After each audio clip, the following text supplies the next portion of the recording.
ሰላም ፍትዋትን ክብራነ አመል ዓለም ትርከቡ ነሻናሊ ቤተሰብ ከመይ ትኾኑ ኩሉ ሰላም እግዚአብሔር ይመስገን በወገነይ ሰላምዬ ንስኻትኩም እውን በብዘለኹምዎ ሰላምኩም ብዝሕ ተረፍ ክብለለይ በዓልቲ ሙሉ ተስፋየ እንኳዕ ድማ ናብ ሻናለይ ብሰላም መጻኹም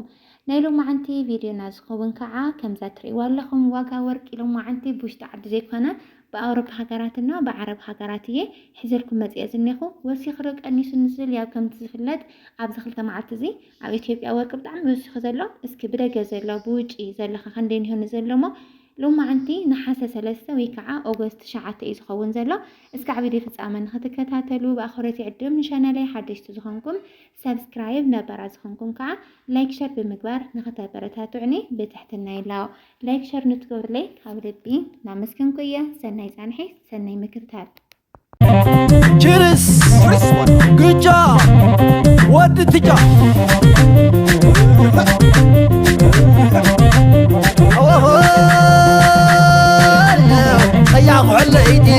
خياخ عليدي عد مساخما حطار يا ليدي انا زبلوخو ننار حداريه نسات بالزلا نسعد عزريه قدافي دقيت عمرنا دقيت عمرنا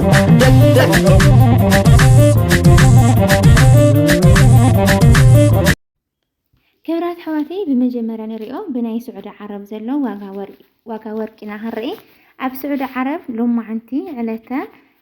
لما عنتي أوغست شعات بيك عن حاسة لسو مالتي بعد 24 كارات ناي 1 جرام ناي وهرين ورقي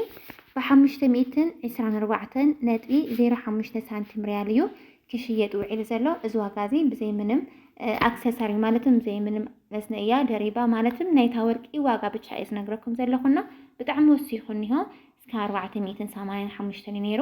እና በጣም ወሰኻሪ እና ነው ማለትዩ ቀጽልና ንሪኦ በዓል 22 ካራት ይኸውን 22 ካራት ኣብ ስዑድ ዓረብ ናይ ባህሬን ወርቂ እና 1 ግራም በ479.9 ሳንቲም ሪያል እዩ እና ተሸየጠ ውዒል ዘላ ቀጽልና ንሪኦ በዓል 18 ካራት ይኸውን 18 ካራት ኣብ ስዑድ ዓረብ ናይ ባህሬን ወርቂ እና 1 ግራም ب392.65 ريال كشيت وعيل له እንግዲህ ኣብ ስዑድ ዓረብ ከም ዝፍለጥ እዚ ናይ ወርቂ ዋጋ ብቻ እንታይ ለኩም ብዘይ ዝድማን ታይወስኽነኩም ናይ መንግስቲ ቫት ወይ ከዓኒ ግብር ማለት እዩ ካብ 115 ሪያል እንሆ ካልይውን ናይ ገዛ ኽራይ ናይ ሰራሕተኛ ናይ ሓደ ነገር ደሞ ተወሳኺ ኣለዎ እዩ እዚ ናይ ወርቂ ዋጋ ብቻ ዝነግረኩም ዘለኹ ማለት እዩ ቀጽልና ንሪኦ ኣብ ኢማራት ወይ ከዓ ኣብ ዩናይትድ አረብ ኤምሬት ድርሃም ይኸውን ኣብ ዱባይ بعد 4 ካራት ናይ 1 ግራም ናይ ባህሬን ወርቂ ب512.20 ሳንቲም ድርሃም እዩ ክሽየጥ ውዒል ዘሎ 22 ካራት ክንሪኦ ከለና ኣብ ዱባይ ናይ 1 ግራም ወርቂ ናይ ባህሬን ማለት እዩ ب470.10 ሳንቲም ድርሃም ክሽየጥ ውዒል ኣሎ بعد 21 ካራት ክንሪኦ ከለና ከዓኒ ب448.92 ሳንቲም ድርሃም እዩ ክሽየጥ ውዒል ዘሎ ማለት እዩ እዚ ዝነግረኩም ዘለኹ ብዘይ ምንም መስነእያ ደረባ ናይታ ወርቂ ዋጋ ብቻ ማለት እዩ ኣብ ዱባይ ሕዝን ኣብነት ቫት ብዙሕ ይተቋረፅን ካብ 5% እዚ ማለት ካብ 100 ድርሃምስ 5 ድርሃም ብቻ ኢኹም ትኸፍሉ ኣብ ስዑድ ድማ 15 ልክዕ ከም ኢትዮጵያና ኣብ ዱባይ ድሓን እዩ ማለት እዩ ቀጽላ ንሪኦ ኣብ ኳታር ዘሎ ዋጋ ወርቂና ክርኢ ኳታር ናይ 24 ካራት ናይ 1 ግራም ወርቂ ናይ ባህሬን ወርቂ ማለት እዩ ب508.92 ሳንቲም ናይ ኳታር ሪያል ክሽየጥ ውዒል ኣሎ ያው ኳታርና ስዑዲ ሸርፊ ተመሳሳሊ እዩ ቀጽልና ንሪኦ በዓል 22 ካራት ይኸውን 22 ካራት ናይ ባህሬን ወርቂ ና 1 ግራም ب466.51 ናይ ኳታር ሪያል ክሽየጥ ውዒል ኣሎ ማለት እዩ ቀጽልና ንሪኦ ከዓኒ 21 ካራት ይኸውን 21 ካራት ናይ ባህሬን ወርቂ ኣብ ሃገር ኳታር ማለት እዩ ب445.45 ናይ ኳታር ሪያል ክሽየጥ ውዒል ኣሎ እዚ እውን ብዘይ ምንም መስነእያና ደረባ እዩ ናይታ ወርቂ ዋጋ ብቻ ኳታር እንግዲህ ቫት ክንደይ ከም ትኸፍል ኣይፈለጥኩን ግን ድማ እዚኣ ናይታ ወርቂ ዋጋ ብቻ እያ ብልዕሊ እዚ እንሄኩም ተወሳኺ ማለት እዩ ቀጽልና ንሪኦ ኣብ ሃገረ ኩዌት ይኸውን ኩዌት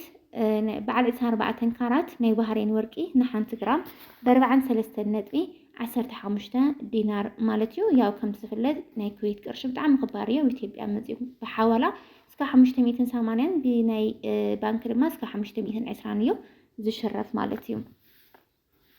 ኣብ ሃገር ኩዌት በዓል 22 ካራት ናይ ባህሬን ወርቂ ንሓንቲ ግራም ብ39.60 ሳንቲም ዲናር እዩ ክሽየጥ ውዒሉ ዘሎ 21 ካራት ክንርኢ ከለና ከዓኒ ናይ ባህሬን ወርቂ ንሓንቲ ግራም ብ37.72 ሳንቲም ድርሃም እዩ ክሽየጥ ውዒሉ ዘሎ ቀጢልና ንሪኦ ኣብ ሃገረ ባህሬን ዘሎ ዋጋ ወርቂና ክንርኢ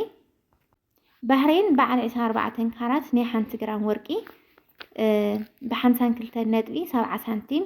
دينار يو كشيات وعيل زلو بعد 22 كارات كنرئ خلنا خعني ناي حنت جرام ناي بحرين ورقي ب40 سنتيم ناي بحرين دينار كشيات وعيل له 21 كارات كنرئ خلنا خعني ب40 سنتيم ناي بحرين دينار كشيات وعيل له نحنت جرام ناي بحرين ورق مالتيو ባህሬን እዚ ናይ ባዕላ ወርቂ ናይ ያው አቤቱ ማዓለም ኪዶ ናይ ባህሬን ወርቂ የጽሪ እና እዚ ድማ ናይ ባህሬን ናይ ባዕላ ወርቂ በከምዚያ ተሸጠው ኢላ ዘላ ብዘይ ምንም ቫት ብዘይ ምንም መስነያ ማለትም ናይታ ወርቂ ዋጋ ብቻ ማለት እዩ ኣብ ባህሬን ቫት ተኸፍል ላይ ተኸፍልን ግን ብዙሕ አይፈልጥኩን ማለት እዩ ዝሮ ግን ናይታ ወርቂ ዋጋ ብቻ ይነግረኩም ዘለኹ ቀጢልና ንሪኦ ኣብ ሃገረ ጆርዳን ይክኸውን ጆርዳን بعد 4 كارات ناي بحرين ورقي نحنت جرام ب99.05 سنتيم درهم يقرتا دين ያው ጆርዳን ጉን ዲናር ይገንዘባ ብናይ ኢትዮጵያ ኻንስ ካብ 260 እስከ 250 ይሕወል ማለት እዩ ኣብ ሃገረ ጆርዳን በዓል 21 ካራት ክንርኢ ከለና ናይ ባህሬን ወርቂ ንሓንቲ ግራም ብ9.80 ሳንቲም ናይ ጆርዳን ዲናር ክሽየጥ ውዒሉ ኣሎ 21 ካራት ክንርኢ ከለና ኻዓኒ ናይ ባህሬን ወርቂ ንሓንቲ ግራም ብ86.65 ናይ ጆርዳን ዲናር ክሽየጥ ውዒሉ ኣሎ ቀጢልና ንሪኦ ኣብ ሃገረ ኣሜሪካ ይክኸውን ኣሜሪካ ናይ ባህሬን ወርቂ ንሓንቲ ግራም ናይ ባህሬን ወርቂ ማለት እዩ ንሓንቲ ግራም ብ122.20 ሳንቲም ናይ ኣሜሪካ ዶላር ክሽየጥ ውዒሉ ኣሎ ቀጢልና ንሪኦ ኣብ ካናዳ ዘሎ ወርቂ እዩ ካናዳ ናይ ባህሬን ወርቂ ንሓንቲ ግራም بعد 21 كارات مالتيو ب170.40 سنتيم ناي كندا دولار يو كشيات وعيل زلو ياو كندا دولار حسب إثيوبيا اسكا 126 اسكا 127 يحول ببلاك ماركت مالتيو قاتلنا نريو اب استراليا زلو وارقيو استراليا ناي حنت جرام ورقي ناي بحرين مالتيو ب120 يقرتا ب127.9 سنتيم ناي استراليا دولار يو كشيات وحيل زلو بعل 21 كارات مالتيو حفشاوي كنرئ خلنا أوروبا هجرات أمريكا عرب هجرات مالتيو بطعمي وسيخو بطعمي سلازي مخنيات اللو مالتيو أنا عز حلف خلطة معلتة بإثيوبيا بطعمي وسيخو بطعمي بيانس كوحنت جرام لعلي شدشتا دولار يوسيخو زلنا أو إثيوبيا بتشامسيل نيرو بدقوكم بطعمي وسيخو هنا ያው እንግዲህ ከምዚ ለዲ ኸቀጽል ንዝበለ ሓቢርና ንርኢ ንኸውን ናይ ጽባሕ ሓደ ፈጣሪ ብቻ እዩ ዝፈልጦ ግን ናይ ወርቂ ምግዛ ሓሳብ ንዘለኩም ሓዝውን ብፍላይ ደቂ መዳም ቅመመይ ወርቂ ክትገዛ ግዴታ እዩ ወርቂ ገዛ ወርቂ ማለት ንብረት እዩና ዝረዝሮ ግን ከምዚኣ ትመስል ወርቂ ኸቢር እንሂ ብጣዕሚ ክቐንስ ተስፋ ንገብር ኣብቲ ዝቐነሰሉ ሰዓት ድማ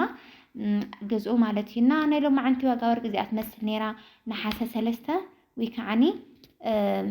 ኦገስት تشعت يزخون زلو اسكع فيديو فسامة استخداتلكم نيك هاو لبنا مسكنكم لايك شير سبسكرايب مقارون اي ترسعوا حسابي ايدو خمول اكومين تزحف لي بدعم يزفتوكم زخبركم سسلنايو باي باي Cheers! Good job! What did you do?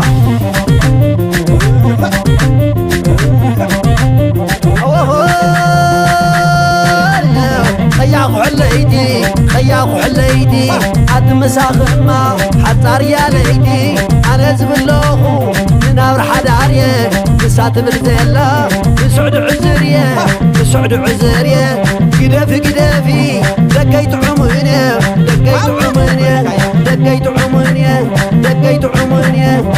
دق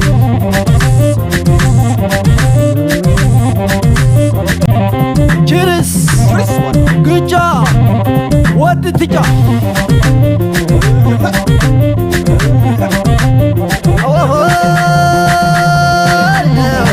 خليتي